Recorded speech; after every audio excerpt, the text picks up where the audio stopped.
एक जंगल में एक हाथी और एक बकरी रहते थे। दोनों बहुत पक्के दोस्त थे। दोनों साथ में मिलकर हर दिन खाने की तलाश करते और साथ में ही खाते थे।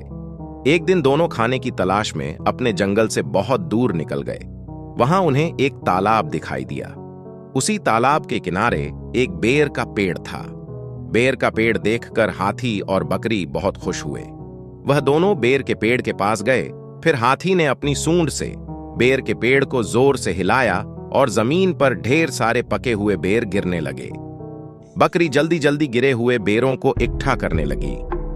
संयोगवश उसी बेर के पेड़ पर एक चिड़िया का घोंसला भी था, जिसमें चिड़िया का एक बच्चा सो रहा था और चिड़िया दाने की खोज में कहीं गई हुई थी। बेर का पेड़ जोर से हिलाने के कारण चिड़िया का बच्चा घोंसले से बाहर तालाब में गिर पड़ा और डूबने लगा।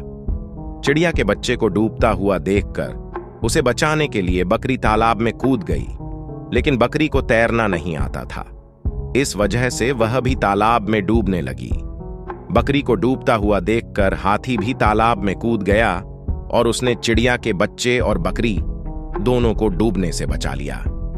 इतने में चिड़िया भी वहां पर आ गई थी और वह अपने बच्चे को सही सलामत देखकर बहुत खुश हुई।